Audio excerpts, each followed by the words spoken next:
할렐루야. 여러분들의 삶의 현실이 많이 힘들고 또 환경들이 많이 어려울지라도 내 현실보다, 내 삶의 환경보다 더 크신 하나님을 신뢰하심으로 어떤 상황 속에서도 요동치 않는 믿음의 소유자들이 될 수 있기를 주님의 이름으로 축복합니다. 우리 서로 인사 나누시겠습니다.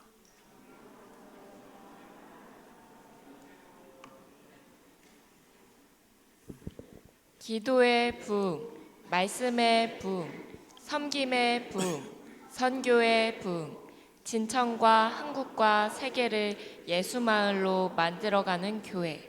아멘. 저는 어제 다시 한번 깜짝 놀랐습니다. 왜냐하면 충북연의 여선교회 선교대회가 저희 교회에서 있었는데 외부에서 850명의 여선교 회원들이 오셨어요. 근데 어제 날씨가 더웠는데 우리 총남선교회, 총여선교회, 또 총장년의 청년에 이르기까지 땀을 뻘뻘 흘리면서 웃으면서 서로 격려하면서 일을 얼마나 잘하는지 어제 정말로 물이 흐르듯이 매끄럽게 잘 진행되고 마쳤습니다. 수고하신 모든 분들께 진심으로 감사를 드립니다. 저게 우리 진천교회 저력이구나 다시 한번 깨닫게 되었어요. 너무 감사했습니다. 어떤 시골 마을에 오래된 우물이 하나 있었어요. 그 우물은 겉보기에는 낡고 평범했지만 많은 사람들에게는 없어서는 안 될 생명의 근원이었습니다. 그런데 어느 해에 가뭄이 굉장히 길어졌어요. 길어지니까 사람들은 점점 불안해지기 시작했습니다. 이 우물이 마르지 않을까? 서로 수군거리며 가뭄이 길어지니까 걱정이 커져갔어요. 그때 한 노인이 매일같이 우물가에 나와서 물을 기르며 이렇게 말을 했어요. 이 우물은 내가 어릴 적부터 늘 물을 내어주었단다. 우리가 해야 할 일은 우물이 마르지 않을까 걱정하는 것이 아니라 지금 주어진 물에 감사하는 것이지라고 했습니다. 사람들은 여전히 불안했지만 노인의 말대로 하루하루 감사하며 물을 사용하기 시작했습니다. 참 신기하게도 가뭄이 계속되는 동안에도 그 우물은 마르질 않았습니다. 오히려 마을 사람들의 마음이 평안해져 갔습니다. 걱정과 불평 대신 감사가 자리 잡기 시작했습니다. 시간이 지나서 비가 다시 내렸습니다. 가뭄이 끝났을 때 사람들은 깨닫게 되었습니다. 자신들을 지탱해 준 것은 단순히 우물의 물이 아니라 그 속에서도 감사할 줄 아는 마음이었다는 걸 깨닫게 되었습니다. 성도 여러분, 우리는 종종 좀 부족해지면 어떻게 하지? 앞으로도 어려워지면 어쩌지? 이런 염려 속에 살아갑니다. 그러나 하나님께서는 오늘 우리에게 이미 필요한 은혜를 주시고 계시다는 겁니다. 할렐루야. 내일의 마음의 걱정보다는 오늘 주신 은혜의 물을 바라보며 감사할 때 우리의 마음은 새 힘을 얻게 될 줄로 믿습니다. 오늘 예배를 드리며 말씀을 들으시기 전에 우리 각자의 삶 속에 따라합니다. 이미 허락하신 은혜의 우물을 다시 바라보는 시간 될 수 있기를 주님의 이름으로 축복합니다. 오늘 본문은 단순한 권면이 아닙니다. 권면이 아니라 공동체가 무너지지 않기 위해서 반드시 붙잡아야 되는 생명의 원리입니다. 히브리서를 받았던 초대교회 성도들은 지금 우리보다 훨씬 더 어려운 상황 속에 있었습니다. 믿음을 지킨다는 이유 때문에 사람들에게 배척을 당했습니다. 믿음을 지킨다는 이유 때문에 경제적인 손해를 봤습니다. 믿음을 지킨다는 이유 때문에 생명의 위협까지 받았습니다. 그런 상황 속에서 내가 예수 믿는 것 때문에 배척을 당하고 경제적인 손해를 보고 생명의 위협까지 받는 그런 상황 속에서 가장 먼저 무너지는 것 무엇이겠어요? 믿음이 아닙니다. 사람과 사람 사이의 연결입니다. 사람은 혼자가 되면 약해집니다. 아무리 강한 사람도 혼자 오래 버틸 수가 없습니다. 그래서 오늘 본문은 우리에게 말하고 있습니다. 서로 돌아보라. 여기서 돌아본다는 말은 단순히 스쳐보듯, 그냥 스쳐보듯 보는 것이 아닙니다. 돌아보라는 얘기는 깊은 관심을 가지고 그 사람의 상태를 살피고 그의 마음을 헤아리라는 것입니다. 자, 그렇다면 여러분, 우리는 얼마나 서로를 돌보고 있느냐는 거예요. 진천교회 공동체라는 같은 공간이 있습니다. 같은 공간에 있지만 서로의 마음을 전혀 모르고 있는 경우들이 참 많습니다. 겉으로는 울고 있지만 속으로 울고 있는 사람이 있습니다. 겉으로는 괜찮다고 말하지만 사실은 지금도 무너지고 있는 사람이 있습니다. 그런데 우리는 죄송하지만 너무 쉽게 지나칩니다. 왜인지 아십니까? 우리가 바쁘거든요. 여유가 없거든요. 무엇보다 다른 사람들의 아픔에 깊이 들어가는 것을 나 자신이 두려워합니다. 그러나 하나님은 우리에게 그렇게 살라고 부르지 않으셨습니다. 하나님은 우리를 서로를 책임지는 존재로 부르셨다는 거예요. 할렐루야. 서로 돌아보아 사랑과 선행을 격려하라. 여기서 격려하라는 말은 그저 좋은 말 몇 마디 하라 이런 뜻이 아니에요. 격려하라는 얘기는, 이 말의 깊은 의미는 상대방 안에 있는 믿음이 꺼지지 않도록 불을 지펴주라는 거예요. 마치 숯불이 꺼져갑니다.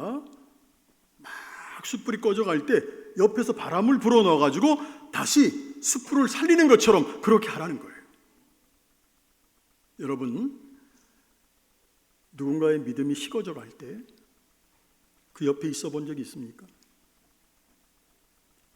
기도가 나오지 않는 사람, 예배가 무너지고 있는 사람, 삶이 막 흔들리는 사람 옆에서 그를 다시 일으켜 세워본 적이 있나요? 그것이 바로 성경이 말씀하고 있는 격려입니다. 그런데 문제는 우리가 이 격려를 하지 않아요. 이 격려를 하지 않는 이유가 있습니다. 여러 가지가 있어요. 우리는 자주 이렇게 생각합니다. 아니, 나도 힘든데, 내가 지금 힘든데 누굴 챙길 여유가 있어? 여러분, 그렇게 생각 안 합니까? 아니면 힘든 사람을 챙길 마음, 감각이 없는, 공감을 같이 하지 못하는 냉정함 때문에 무감각할 수 있습니다. 물론 그럴 수 있습니다. 그리고 우리 자신도 힘듭니다. 하지만 분명히 아십시오. 놀라운 사실은 사람은 남을 살릴 때 같이 살아난다는 것입니다. 할렐루야. 사람은 남을 살릴 때 같이 회복된다는 것입니다.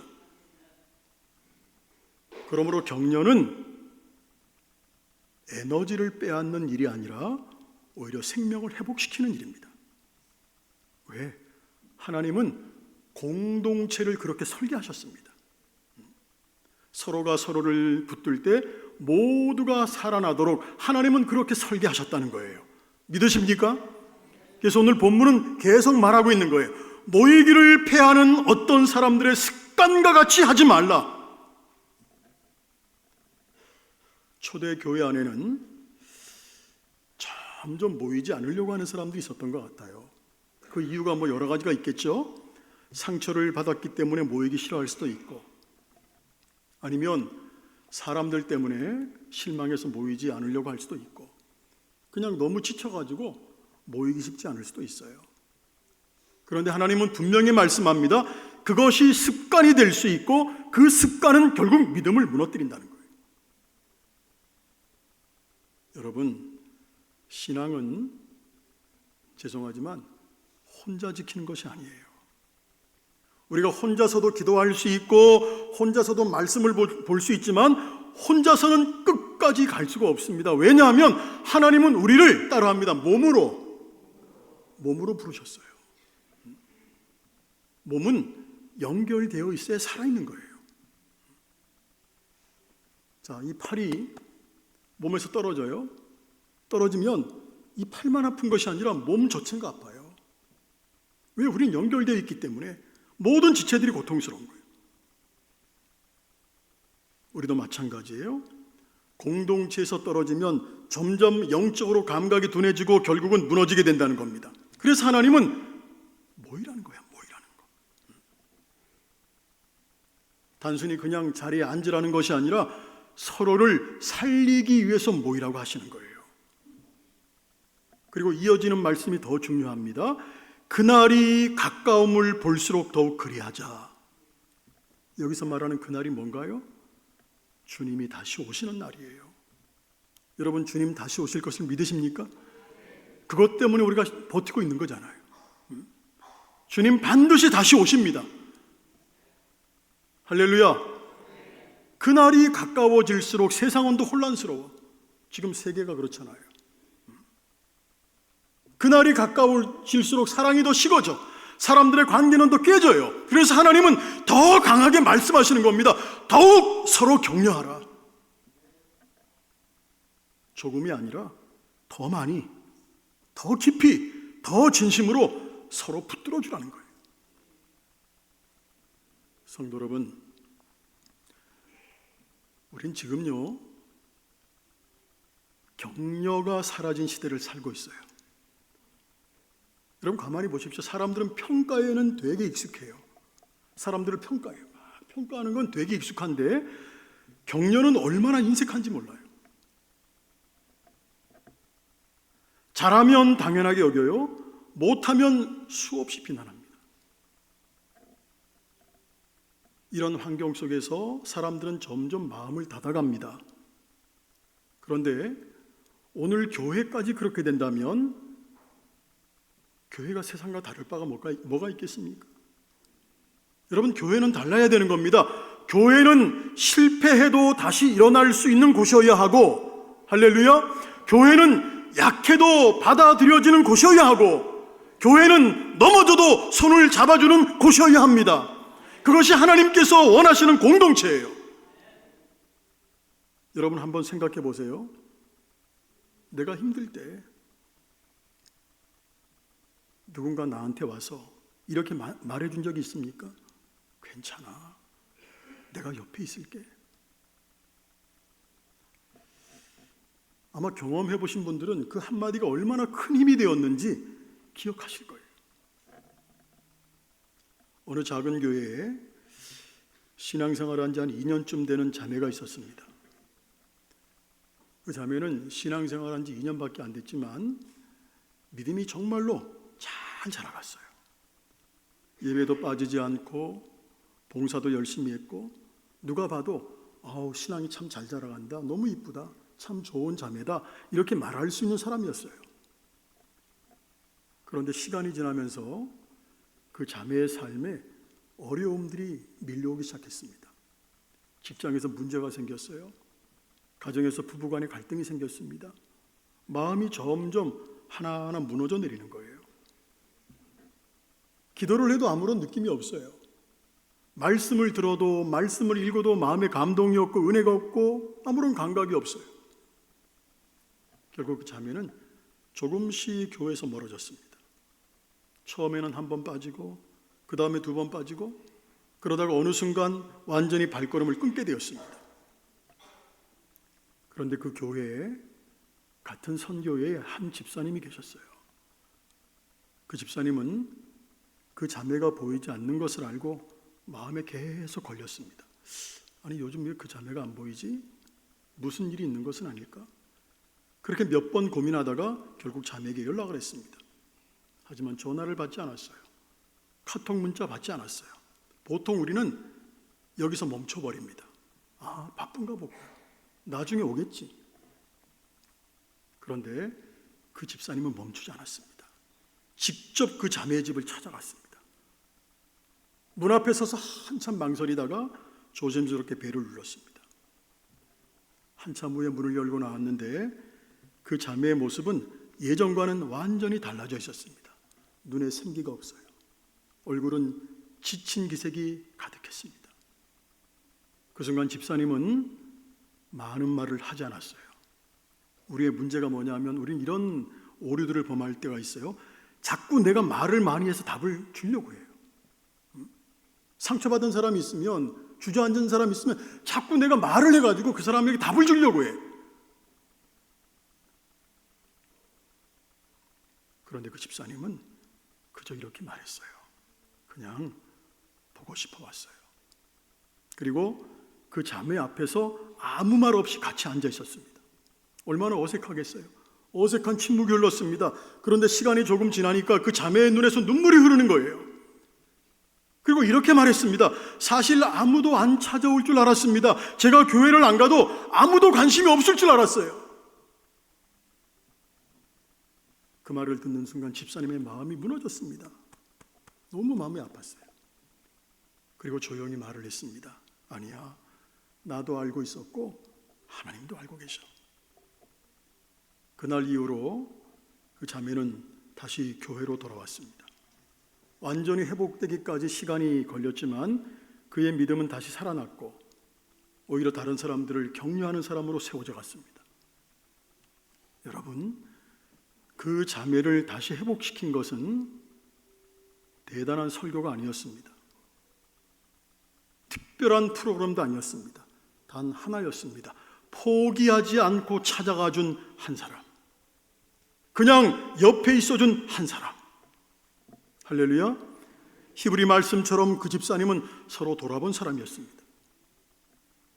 여러분, 누군가의 인생은 화려한 말과 논리적인 말로 바뀌지 않습니다. 작은 관심, 작은 발걸음, 한마디의 진심, 그것이 사람을 살리는 것입니다. 오늘 주님은 우리에게 묻고 있습니다. 너는 누구를 다시 일으켜 세우는 사람이겠느냐? 우리 모두가 그런 사람이 되기를 주님의 이름으로 축복합니다. 누군가의 신앙이 무너져 갈 때 그 옆에서 다시 불을 붙여주는 사람, 혼자라고 느끼는 사람에게 아니야, 함께 있어, 이렇게 말해주는 사람, 그 한 사람이 공동체를 살리고 하나님의 나라를 이루어가는 사람이에요. 그렇다면 이제 우리가 그렇게 해야죠. 이제 우리가 그런 사람이 돼야지. 부탁합니다. 기다리지 마시고 먼저 다가가십시오. 눈치 보지 마시고 먼저 손 내미십시오. 완벽한 말이 아니어도 괜찮습니다. 좀 어색해도 괜찮습니다. 진심은 반드시 전달이 됩니다. 그리고 때로는 말보다 더 중요한 것이 있어요. 그게 뭘까요? 함께 있어주는 겁니다. 아무 말 없이 옆에 앉아주는 겁니다. 같이 울어주는 겁니다. 같이 시간을 보내는 겁니다. 이것이 하나됨의 시작입니다. 여러분, 하나됨은 저절로 이루어지지 않습니다. 반드시 노력이 필요하고 결단이 필요하고 때로는 희생이 필요합니다. 특히 중요한 것 따라합니다. 용서가, 자, 크게 용서가 필요하다. 왜냐하면 제가 목회를 하면서 보니까요, 우리가 하나 되지 못하는 가장 큰 이유는 상처예요. 말 한마디, 표정 하나, 작은 오해 하나가 내 마음에 남아서 사람을 멀어지게 만듭니다.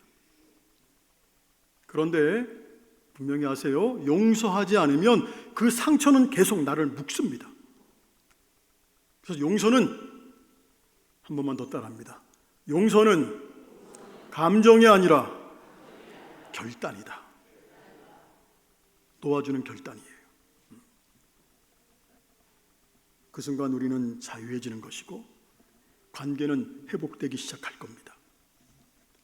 성도 여러분, 하나님은 완벽한 사람들로 공동체를 이루지 않으셨어요.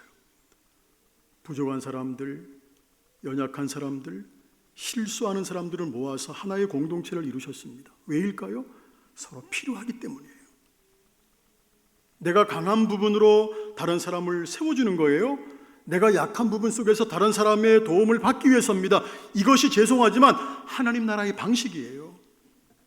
경쟁이 아니라 연결입니다. 비교가 아니라 협력입니다. 성도 여러분, 이제 우리는 선택해야 됩니다. 여전히 혼자 서 있으려고 할 것인가, 아니면 서로 붙들며 함께 갈 것인가. 어떻게 할 거예요?